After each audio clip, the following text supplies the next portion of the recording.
peroxide.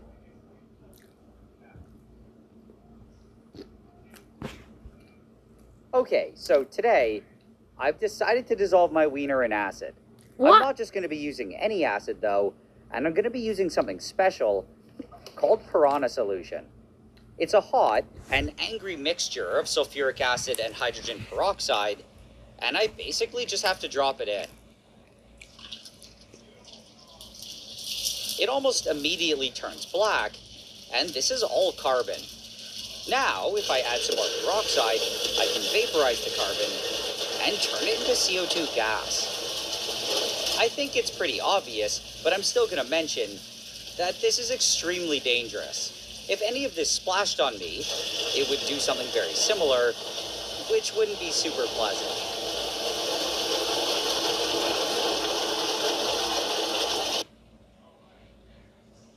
Or so, it calmed down, and it was ready for another wiener.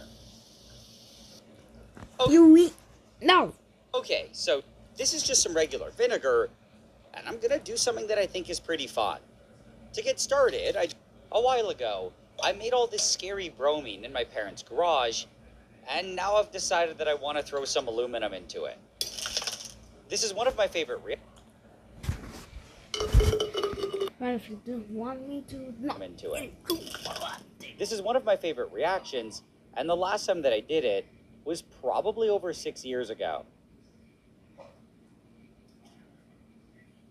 Now with a bunch of it in a test tube, I just have to drop in some aluminum foil and wait for it to get started.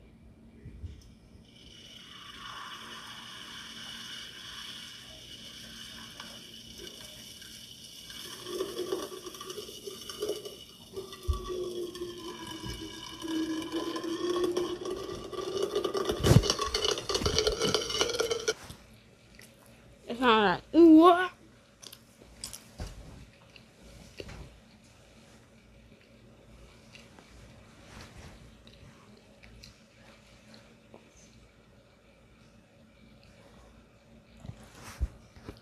Any info yet on how to not get sprayed? Still reading. Your Chromebook Plus can sum it up fast. Good idea. Says no sudden movements. For at least a year now, I've been telling myself that I would like this video, and there were a whole bunch of different topics that I to C4, and I think that might be why he tried using it. In the end, he apparently wasn't injured, but I think that adding the heptoxide to fuel is just a recipe for disaster. It's just way too unpredictable, and personally, I don't really think it's worth the potential danger. So far, everything wasn't in. So on top of this, unlike other explosive mixtures, the heptoxide ones are both super unstable and unpredictable. With cotton and paper, the reaction seems to be relatively tame, but with other fuels, things can get really violent and dangerous. For example, this guy did it with hexamine, which is commonly used as a camping fuel. It's also a precursor to C4, and I think that might be why he tried using it.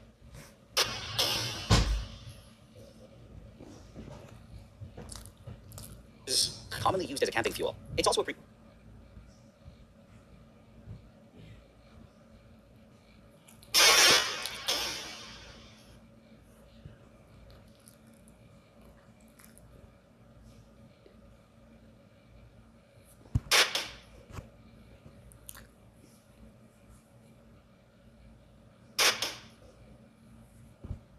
In the end, he apparently wasn't injured, but I think that adding the heptoxide to fuel is just a recipe for disaster. It's just... But what I thought was the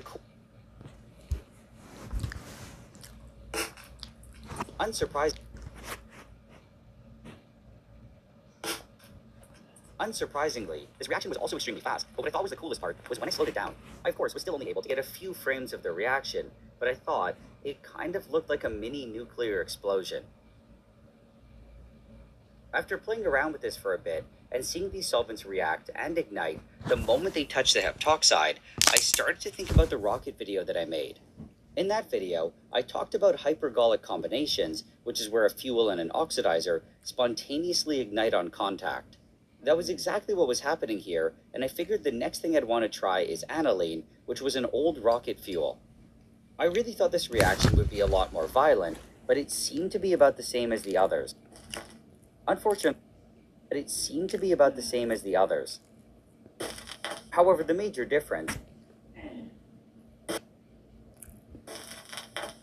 difference was that I felt that it generated a lot more heat. Unfortunately, though, after trying this, I ended up having to put the project on hold for a couple months. However, when I came back to it, something weird happened. I decided to redo the runs with adding solvent, and for some reason, the results were different. It was relatively tame before, but this time when I added the acetone, I was surprised by the difference. It was a much more violent reaction, and when I did it again, the same thing happened. The sound that each one made also surprised me, because I didn't hear anything like that in any of the other ones. I then tried it with ethanol, and it had a much higher pitched and more violent snap to it. I did this one a second time as well, and it still had that nice snap to it.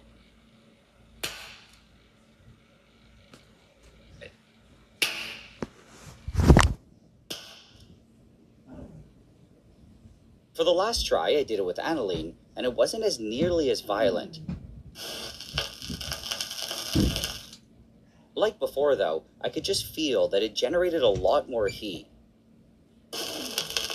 Because the aniline seemed to be relatively tame, I decided that I would try to fire it in a test tube, like I did in my rocket video. So to a test tube, I carefully added some sulfuric acid, followed by a small amount of the permanganate. I figured it was better not to use the full gram like I did in my test runs, and to do it a bit more dilute here. This was all thoroughly mixed around, and then I added the aniline.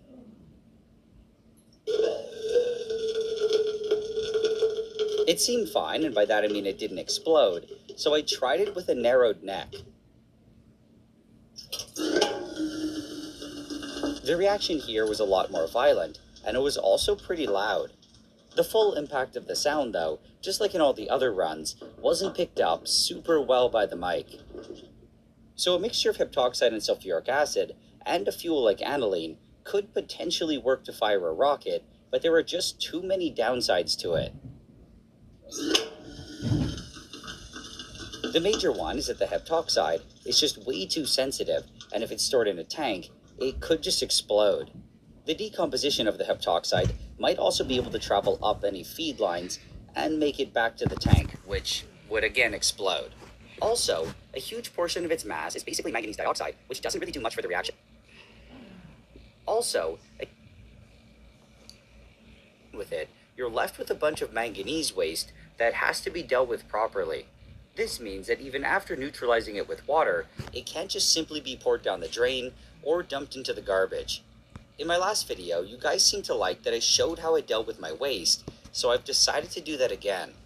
This one has also been posted to my other channel, Nile Blue, and there's a link in the description.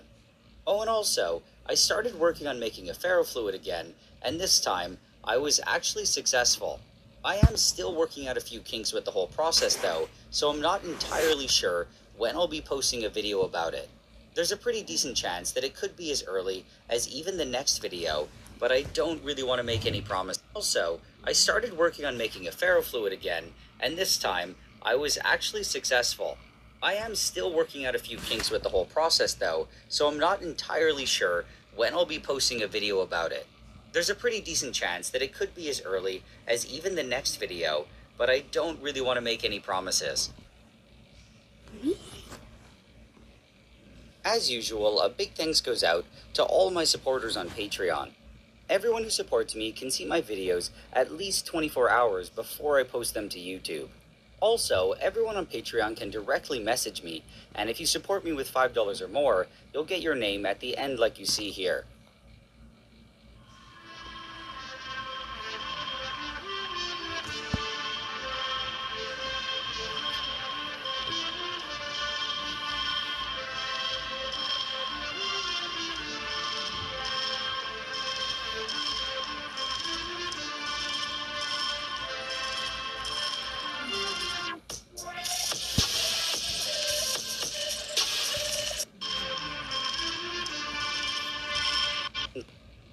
At least 24 hours before I post them to YouTube. Also, everyone on Patreon can directly message me. You'll get your name at the end like you see here.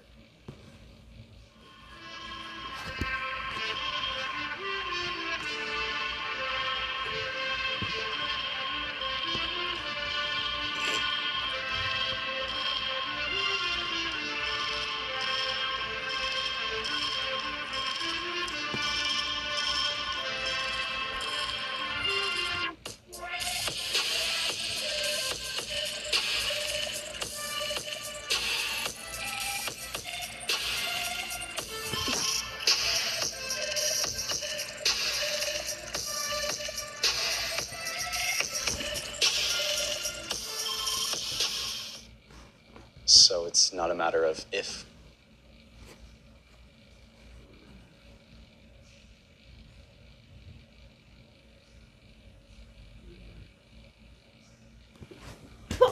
He's got brainlocked.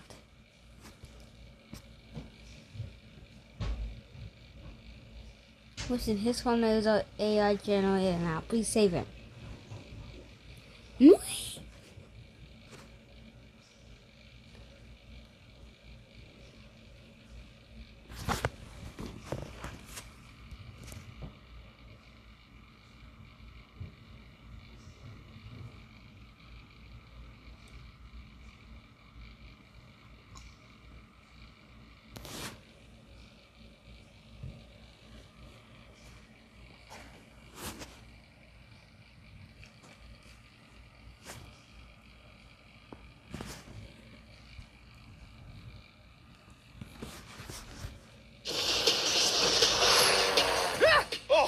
I did not see you there.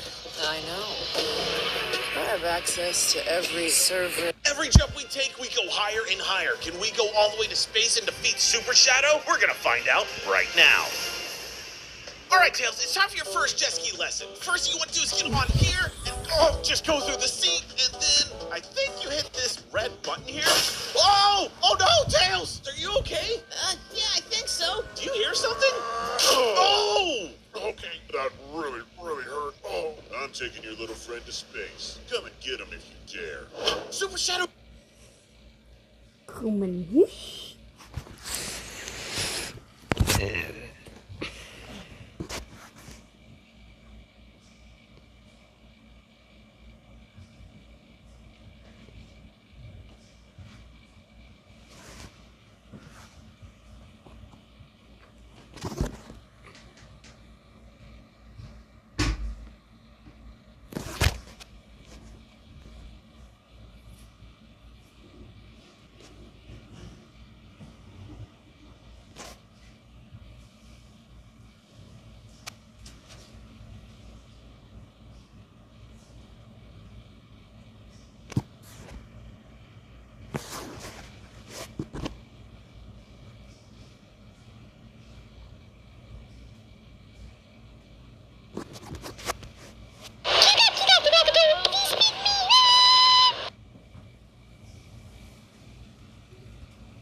Chico, look like we have big towels on my hands.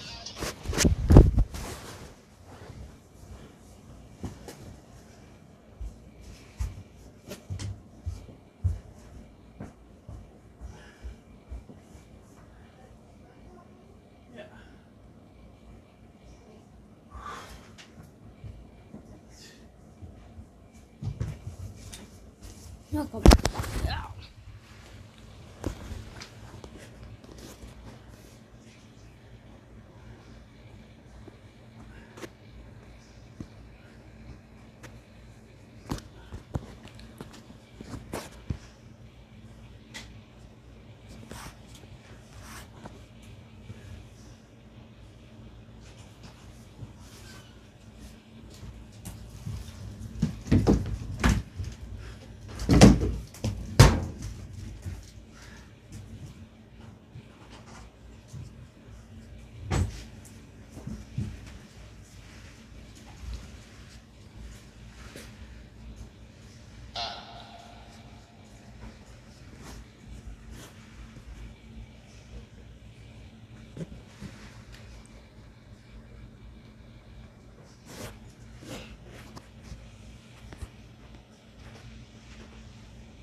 Oh, pain.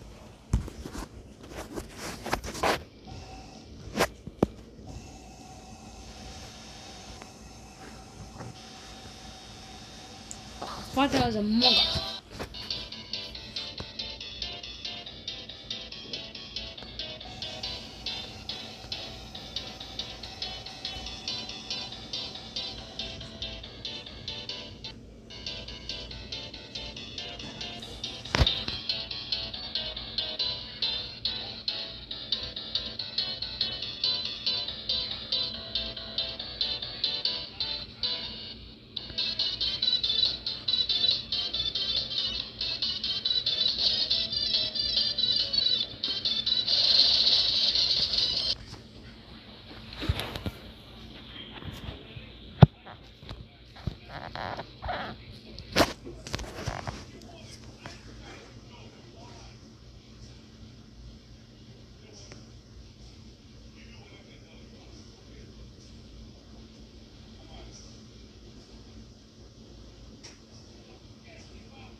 Ignore it.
Mickey, open the door.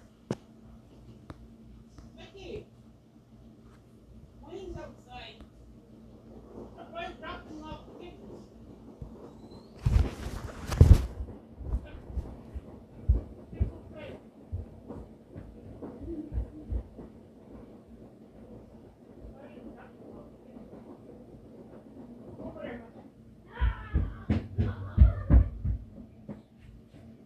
How come stay?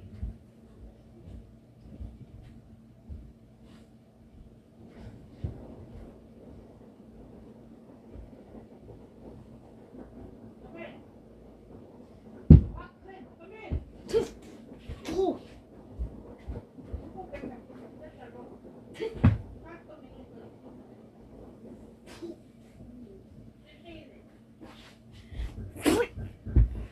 Quick!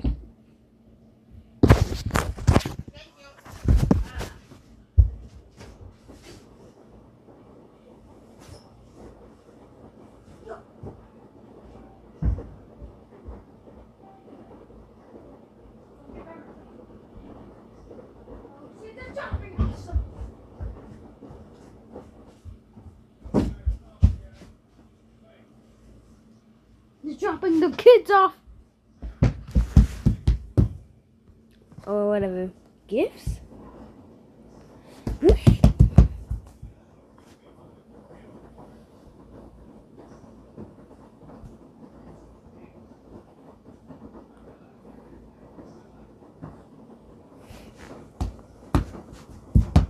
News, coffee lovers. McDonald's has promo prices for all sizes of premium roast coffee starting at just $1 plus tax, which is great if you love great, tasting coffee.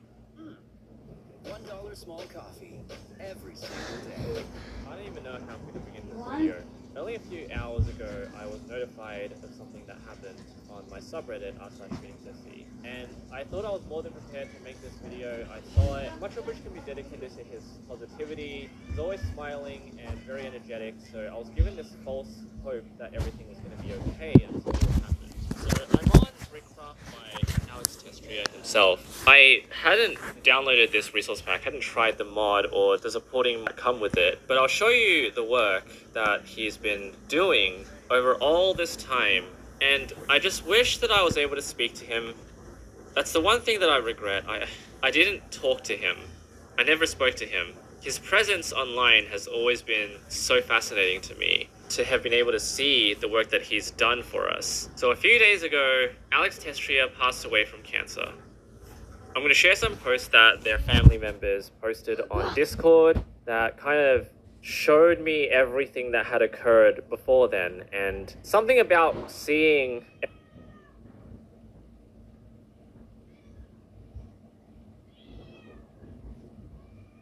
everything that they went through behind the scenes really does get to you. So you can see here on Discord that they were very transparent with Discord invite as well as the invite to try out Brickcraft. But if you've been following my YouTube channel, you'd be aware of the work that has been shared, which explains why it's so close to us. And just the fact that they won't be posting anything anymore, I'm going to find it very difficult to come to terms with. Now, this is Brickcraft from last year. This is not the paid version. This is the experimental version that was posted for 1.20.2 and a similar snapshot. Just knowing what they were going through personally makes this all the more extraordinary. So Brickcraft, if you don't know, is a Lego resource pack, and you can see some videos that I'm going to share with you. A lot of the illusion is created through polygonal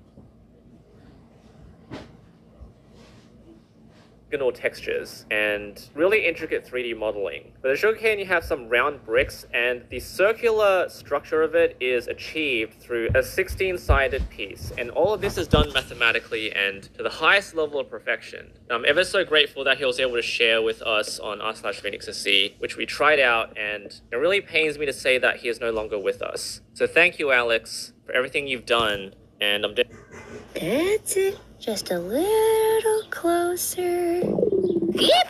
Is that a tummy rumble I hear? That's it. Just a little closer. Yep! Is that a tummy rumble I hear?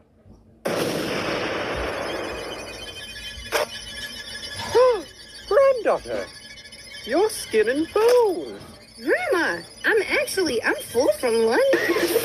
Are those parents of yours not feeding you?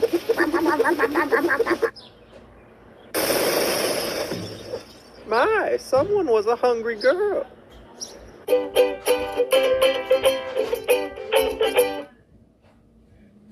That's it. Just a little closer.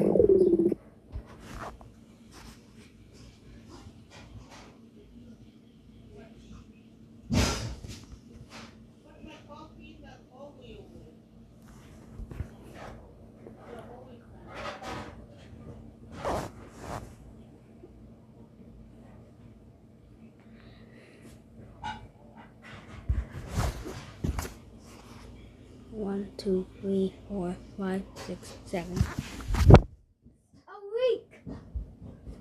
A week left. 7 days.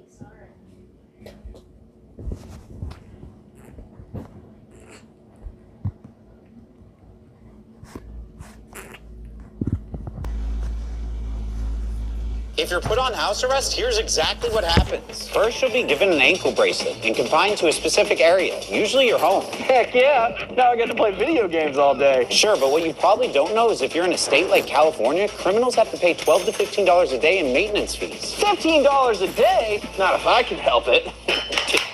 Whoa, be careful. If you break your ankle bracelet, you'll have to pay for a replacement. But it's so itchy! I know. I'll let the battery die out and then I'll take it. If you let the battery die, an arrest warrant could be issued, and then the cops will come and find you. The same is true if you leave your house. So you're saying I can't do this? I'm in.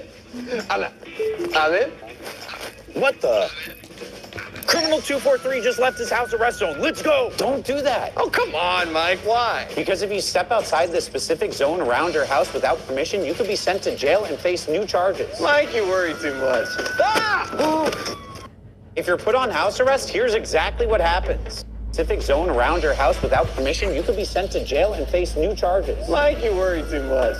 Ah!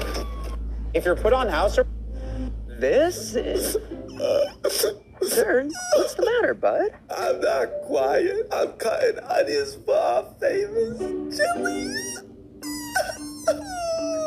Okay, why do onions make you cry? So when you start chopping an onion, you begin breaking up cells inside the thing. This releases enzymes called alienases. No, alienases. These then mix with amino acids containing sulfur inside the onion. When these two things mix, they form an unstable sulfenic acid. And this unstable thing wants to become stable. So it quickly rearranges itself into a chemical called synpropanethiol S-oxide. The only problem? That shit's volatile as fuck. So it evaporates immediately and stabs you in the eyeball. You cry to try and wash away the chemical, but the onion's just trying to defend itself from being eaten by predators and insects.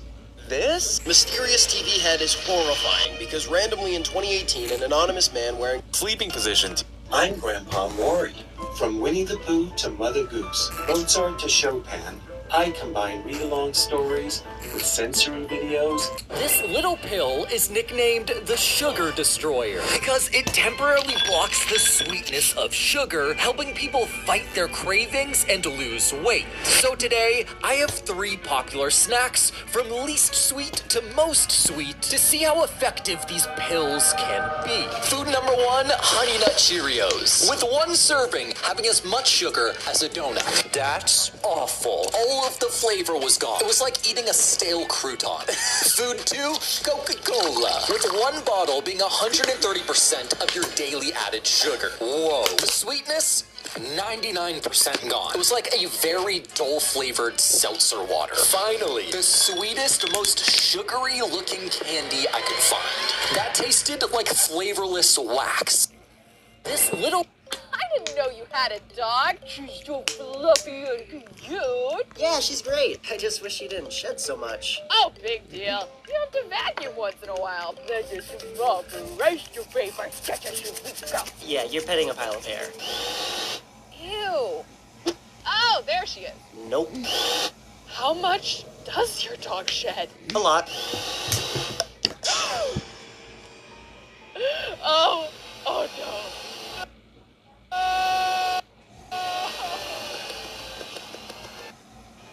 Oh. Doc, what's wrong with me? Oh. Yeah, you're petting a pile of hair. Nope. Does your dog shed? A lot. Bulging eyes, or proptosis, occur when the eyeballs protrude beyond their normal position. If you're trapped in a burning building, you could strap into a high-rise parachute. Oh God, oh God, oh God, oh God. The picture you're looking at right now is called The Day the Earth Smiled. So why does it look like Saturn? This picture was taken on July 19th, 2013. Right now is called The Day the Earth Spacecraft. And if you look close enough, you can see the pale blue dot that we get to call home. In this picture, Earth is 1.44 billion kilometers away, and it was only the 3rd time ever in history where a picture of the Earth had been taken from the outer solar system. But it was the first time ever that the people of Earth knew in advance that a picture of the planet was being taken. So all over the world, thousands of humans did what humans do best and got together on that Friday in July for Wave at Saturn Day, where people joined together and celebrated the biggest family photo that our planet has ever seen. The picture you're looking at right now is called The Day the Earth Smiled. So why does it... 3 things you used to be able to get away with, but can't anymore. At number 3, mailing your kids. Quiet, you're going to Grandpa's. That's right, up until 1913, it was totally and 100% legal to send your kids through the U.S. Postal Service. Here's your package. Billy, is that you? Hey, this box is marked fragile, you nincompoop. My grandson is all battered and bruised. I challenge you to a... Number 2, to the duel. If you've seen Hamilton, you'd know that settling your disputes with hot lead is never out of the question. 10 paces. But did you know that dueling wasn't officially outlawed until 1860? Fire! And number 1, driving literally as fast as you can go.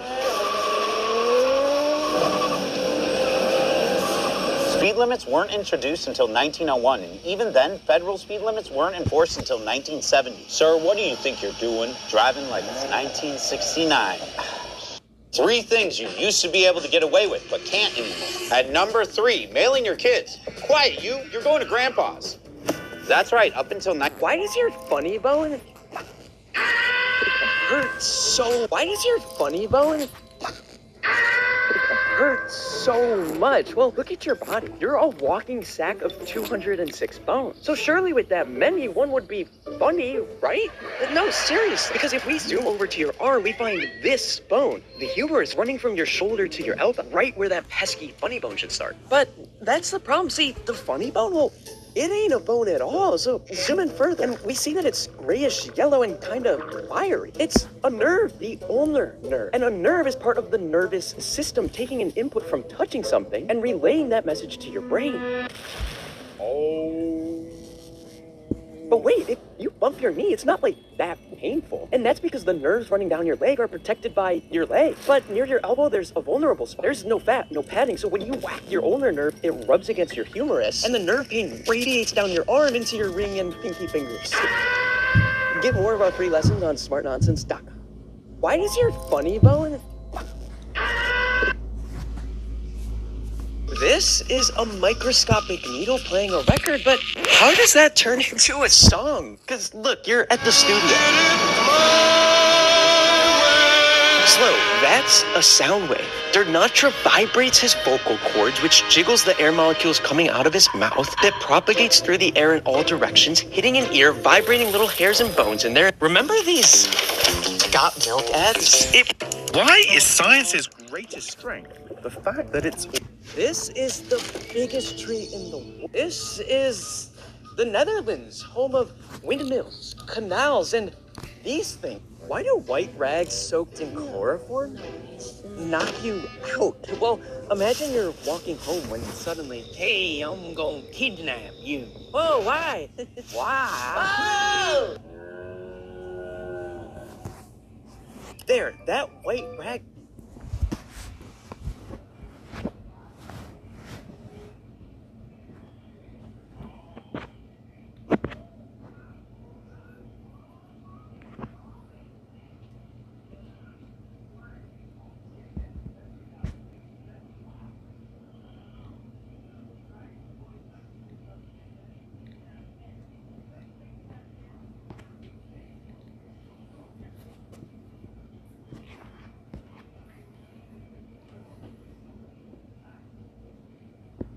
$0 gift on... People think dodo birds went extinct because they're dumb. But that's a lie. Crazy. So, for my free lessons on smart nonsense... Hi, are you my friends? Yeah, they died because they got soft. Get more of my free lessons on smartnonsense.com. $0. Why do we... sweat? Well... Take exercise, for example. As you exercise, you're moving your muscles, right? And your muscles are powered by these tiny little things called mitochondria, aka the powerhouse of the cell. Now, imagine each little tiny mitochondria guy as a little factory. They take in sugars and oxygen, like the oxygen we breathe, and they pump out energy. And the more you move, the harder your mitochondria have to work to supply your body with energy. But there's a problem. Remember all those little energy blobs? As they get absorbed by the cell, it releases a teeny tiny bit of heat. So if there's lots of energy, there's lots of heat. Whoa, wow, that's too much heat. So your brain engages the body's natural cooling system. You start sweating. All that sweat then absorbs excess body heat, evaporates away, and cools you down. Get more of my free lessons on smartnonsense.com. Brain engages the body's natural cooling. Lots of energy, there's lots of heat. Wow, that's too much heat. So your brain engages the body's natural cooling system. You start sweating. All that sweat then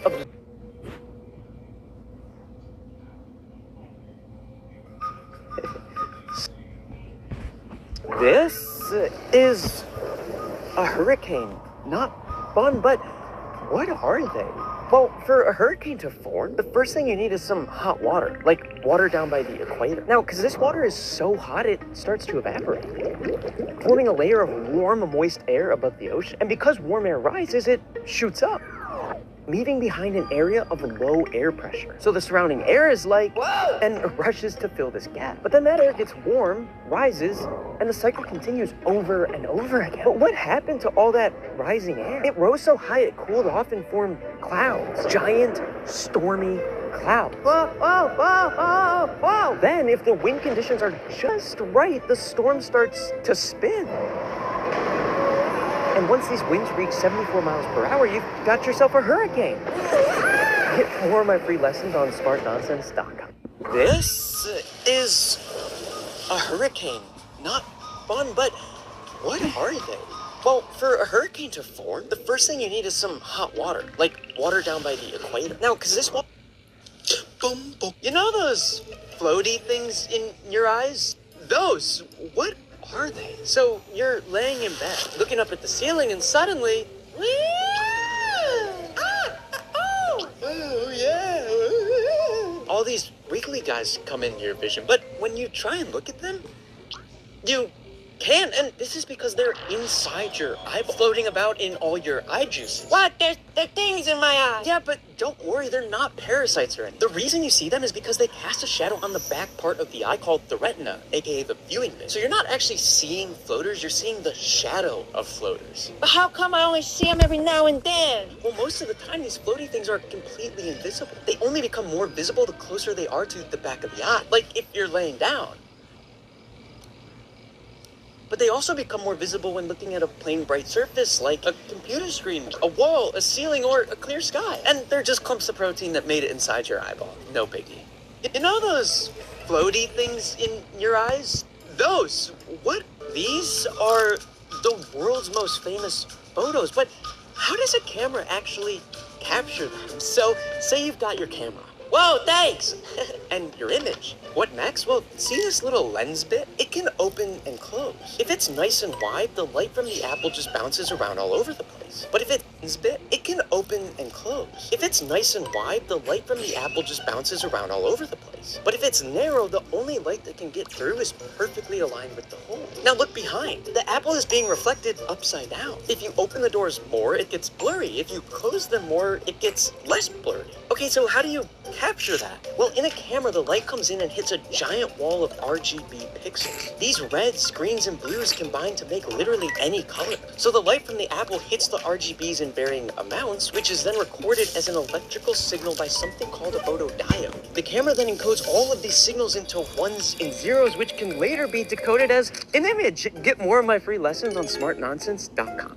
Why do bees die?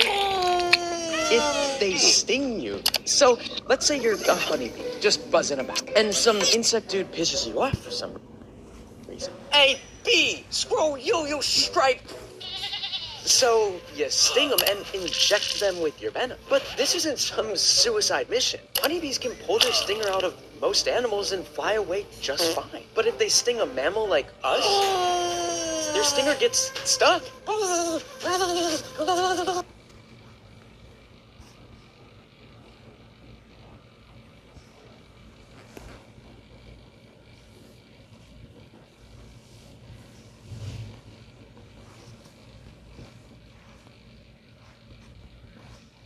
Random thing.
Ignore everything, just accept my live stream. Please don't clip anything, please. Please don't clip that video I watched, please. I swear to God.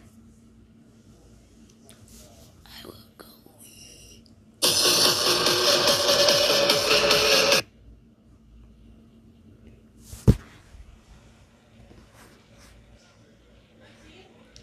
Let me just say.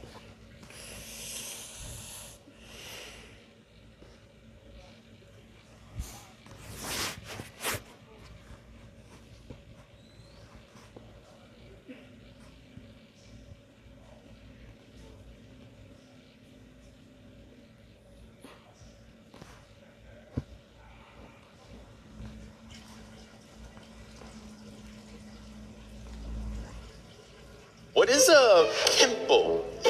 Ew, pop it.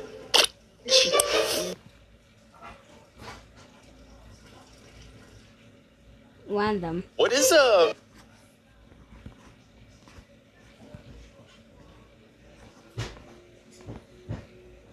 pimple? I was watching this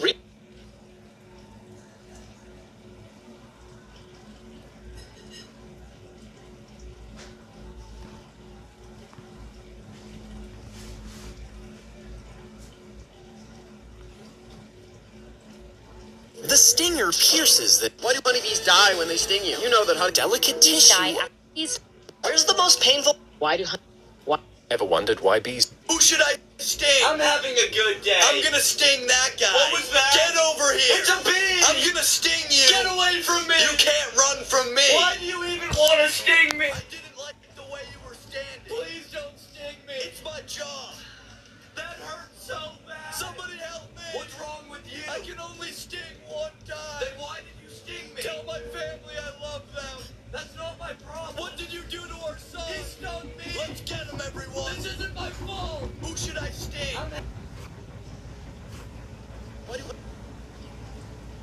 I was watching this research show about...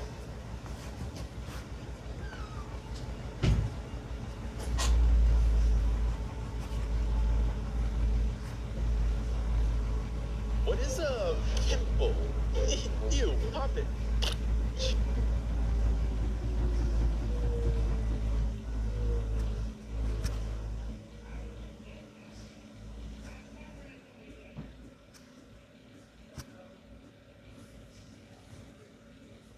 Yo, you ever watched this? Star Wars? George? Hey, have you eaten this?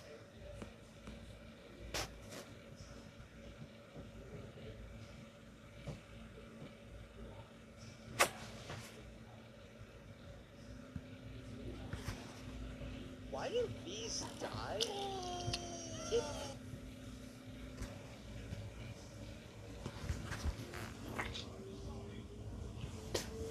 Hey, you know you can outrun a cheetah? Yeah, every human can. It's how...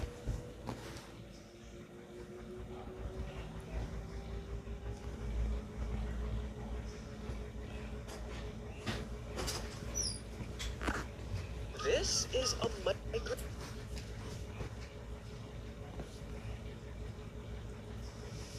Microscopic needle playing a record, but how does that... This? Ever wonder... Emma! I'm scared of...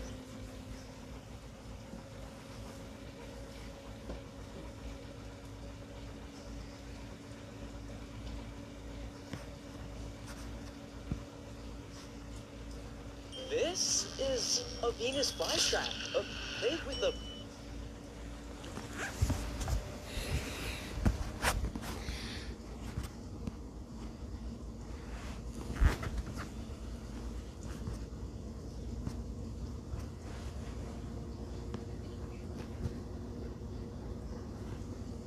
Your dog can smell your cancer. Who actually owns Antarctica?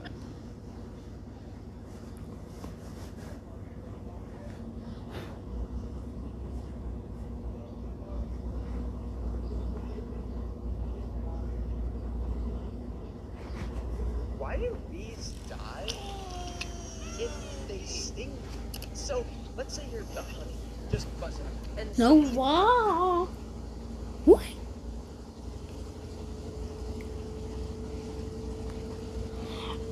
This is deoxyribo.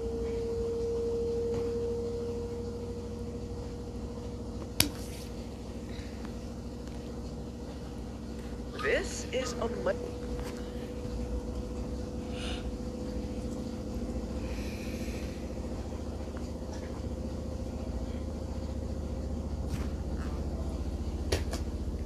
Why do bees die if they sting you? So, let's say you're a honey just buzzing about, and some insect dude pisses you off for some reason. Hey, bee, scroll yo-yo stripe. So, you sting him, and Don't worry, I'm gonna fix it.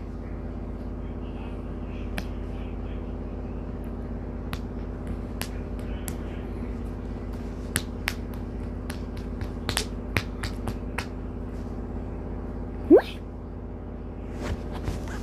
Ignore some of my other projects. Don't even think of clipping.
Sometimes me think, what?